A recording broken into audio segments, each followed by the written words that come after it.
Bien-aimés de Dieu, bonjour à vous.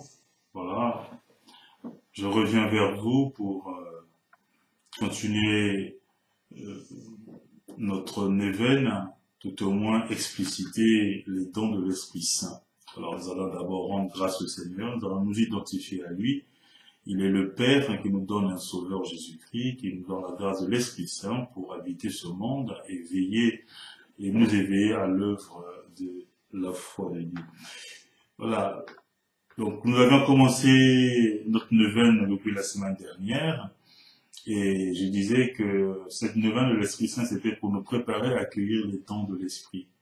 Et que les dons de l'Esprit, on avait trouvé au point de départ, c'était dans l'Ancien Testament, sur le livre d'Isaïe. Dans le livre d'Isaïe, euh, il est écrit au chapitre 11, les 3 premiers versets, sur lui repose l'Esprit du Seigneur, l'esprit de sagesse et d'intelligence, l'esprit de conseil et de force, l'esprit de science et de crainte. Il y avait donc les 6 dons de l'esprit qui étaient donnés sur celui dont Isaïe parlait, et nous savons que dans l'ancienne alliance, ce n'était pas nommé, mais dans la nouvelle alliance, donc il s'agit de Jésus, puisque Jésus dira aux apôtres après, dans le livre des apôtres, il enverra l'Esprit du Père, le défenseur, qui nous enseignera toutes choses. Mais chemin faisant, dans l'intelligence de l'Église, le 6e don a été élargi, c'est-à-dire qu'on a divisé ce don en 2, partant de la piété filiale et la crainte de Dieu. Voilà le chiffre 7 qui apparaît. Donc on est passé de 6 dons à 7 dons, et cela à peu près depuis le XIIIe siècle. Voilà. Alors, nous avions évoqué les autres dons. Il nous reste maintenant à parler du don de la piété filiale et la crainte de Dieu, sachant que les dons de l'Esprit sont accompagnés des fruits de l'Esprit Saint. Et que le don que nous recevons met en nous, dans notre éveil à la foi, des dispositions qui nous permettent de mieux vivre la question de la foi ou encore cette aventure de la foi. Et donc, le 6e don, on a parlé de la piété filiale. La piété, elle est étroitement liée à la crainte de Dieu. Et cette piété, elle fait en principe obstacle à la tentation de l'indifférence. Elle inspire au cœur de l'homme des dispositions à la tendresse et au dévouement pour permettre de rejoindre le projet d'amour de Dieu. Le don de la piété filiale fait entrer dans l'expérience de la paternité de Dieu, dans sa proximité, dans sa tendresse. Cette piété filiale, ce don, nous donne la confiance de l'enfant.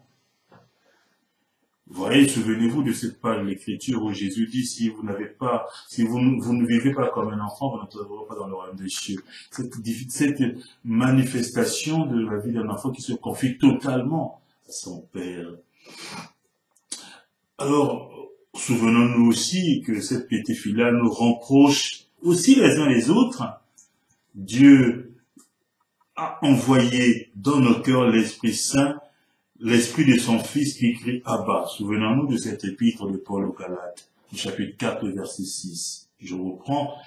Saint Paul dit, Dieu a envoyé dans nos cœurs l'Esprit de son Fils qui crie Abba, Père.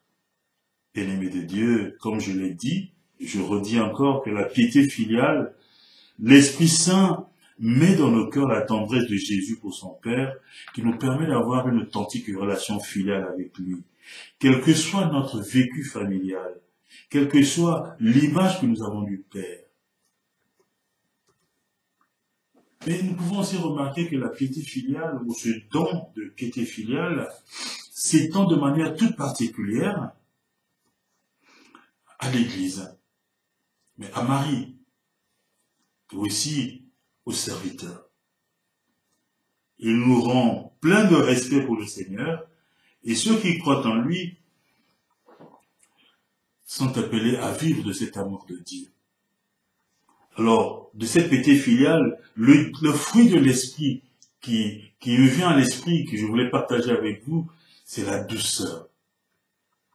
Alors, cette douceur, vous savez, le Seigneur dit, heureux les doux.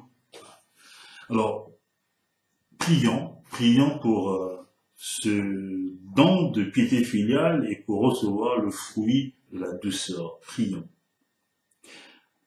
Seigneur Esprit Saint, assouplis nos âmes et nos cœurs, puisque Jésus a dit « Heureux les doux, ils posséderont la terre ».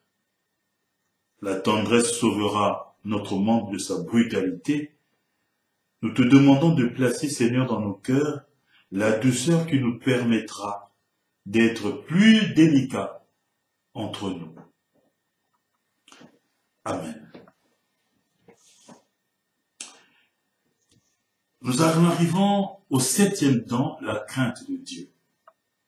Alors, il faut bien entendre qu'on avait élargi ce don en commençant par la piété, mais nous revenons à la crainte de Dieu. La crainte de Dieu, ce n'est pas la peur de Dieu, mais la crainte de Dieu, c'est dans le sens de découvrir la grandeur de Dieu, l'immensité de Dieu. C'est vrai que pour nous aujourd'hui, ce mot est synonyme parfois de peur, de trouille, d'effroi, mais ce n'est pas cela. Ce n'est pas cela.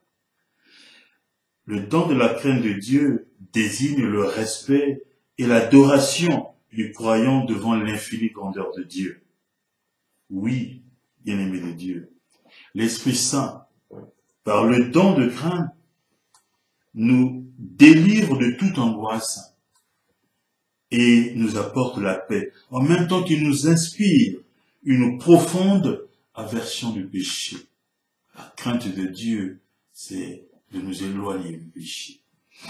Il nous enracine dans l'humilité.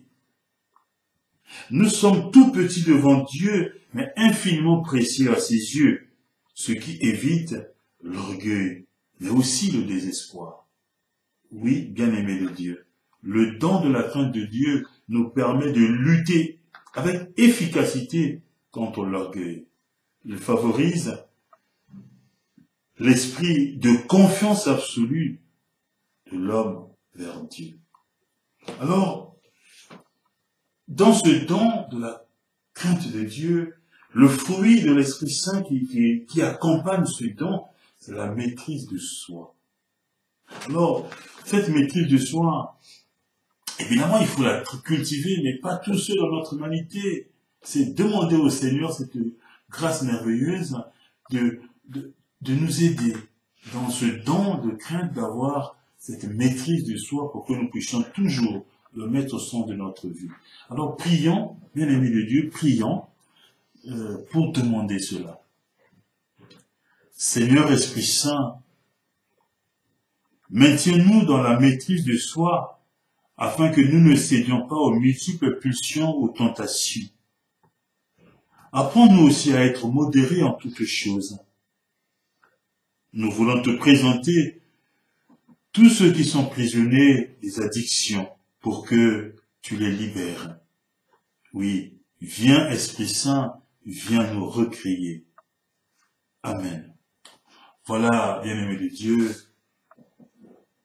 les dons de l'Esprit Saint que nous avions évoqués pour notre neuvaine et les fruits de l'Esprit Saint qui accompagnent. Alors aujourd'hui, plus que jamais, continuons dans cette confiance dans le Seigneur et que l'Esprit de Pentecôte redise à chacun l'amour de Dieu et nous redispose à mieux contempler son amour. Son amour, ce n'est pas quelque chose d'abstrait. C'est dans notre monde, dans notre quotidien. Nous contemplons l'amour de Dieu, où que nous soyons. L'Esprit de Dieu agit en nous, nous libère et nous permet de marcher à la suite de Christ pour bâtir son Église, peuple de Dieu. Voilà, bien-aimés de Dieu, merci à vous tous. Une de prière et bonne fête à venir de la Pentecôte. Merci.